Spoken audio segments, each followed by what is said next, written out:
translated by Donald Rayfield. Chapter Berries. Fadif said, "Wait a bit, I'll have a talk with him myself." And he came up to me and put the butt of his rifle by my head. I was lying in the snow, my arms around a beam which had been on my shoulder and which I had dropped. I couldn't lift it or go back to my place in the file of men who were going down the mountain. Each man had a beam on his shoulder, a stick of firewood, some bigger, some smaller. Everyone was in a hurry to get home, guards and prisoners, everyone wanted to eat and sleep. They were all utterly fed up with the endless winter day. And there I was, lying in the snow.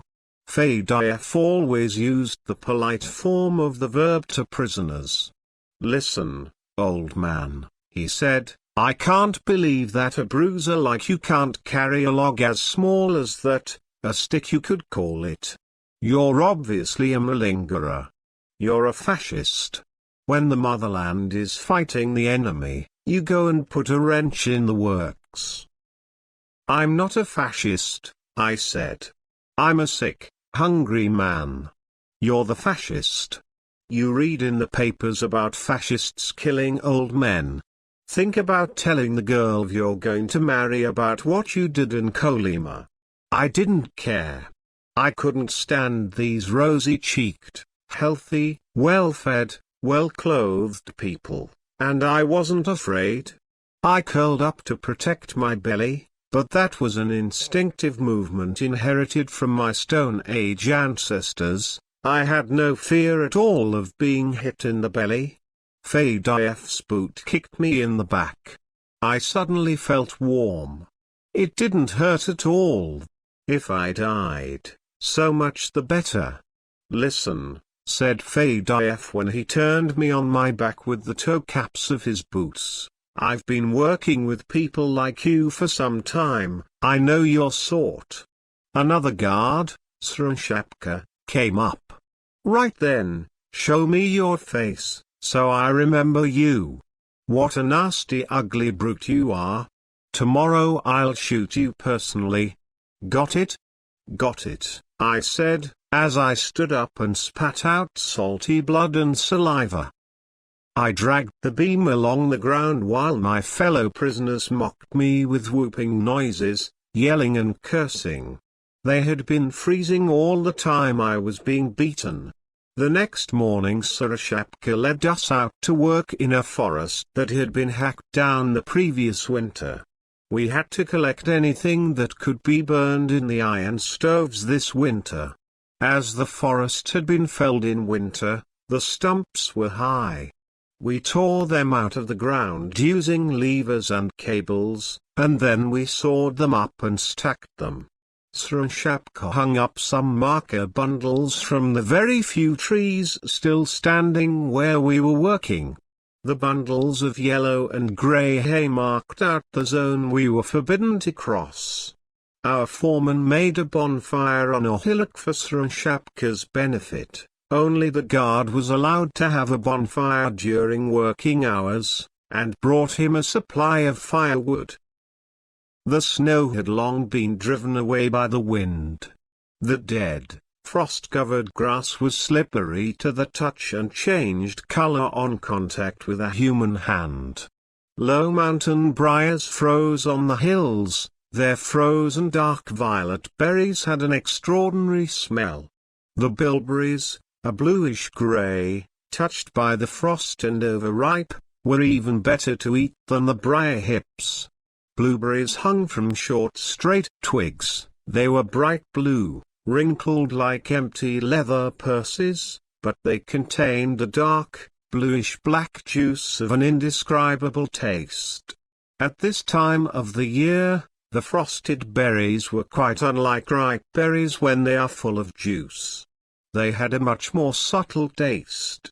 My comrade Rybakov collected berries in a jar whenever we broke off for a cigarette and whenever Srunshapka wasn't looking in our direction.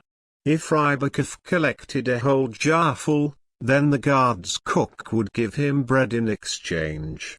Rybakov's enterprise immediately became crucial to him. I didn't have a customer like his, so I ate the berries myself, my tongue carefully and eagerly pressing each one to my palate. The sweet aromatic juice of each squashed berry intoxicated me for a second. I never thought of helping Rybakov to pick berries, and he would have refused any help, for he would then have to share the bread. Rybakov's jar was filling up too slowly, it was getting harder and harder to find a berry, and, without having noticed, we were getting close to the limits of our zone.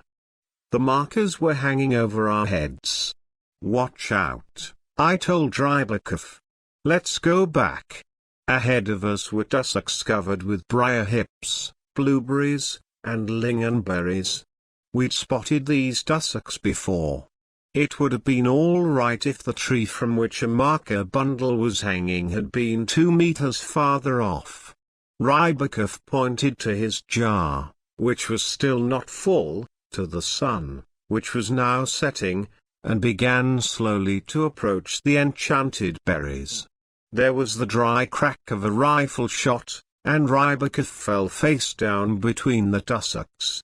Srunshapka waved his rifle about, shouting, "Leave him where he is, don't come near." With a click of his bolt Srunshapka reloaded and fired another shot. We knew what that second shot meant. So did Srunshapka. There were supposed to be 2 shots, the first a warning shot. Rybakov lay between the tussocks. He looked surprisingly small. The sky, mountains, and river were enormous. God knows how many people you could have laid down on the footpaths between the tussocks in these mountains. Rybakov's jar rolled some distance away, but I managed to pick it up and put it in my pocket. Perhaps I might get some bread for the berries. I knew whom Rybakov was picking them for. Srunshapka calmly assembled our small squad, counted us, gave the order, and took us home. He touched my shoulder with the tip of his rifle. I turned around. "I meant to get you," said Srunshapka, "but you wouldn't stick your head out, you bastard."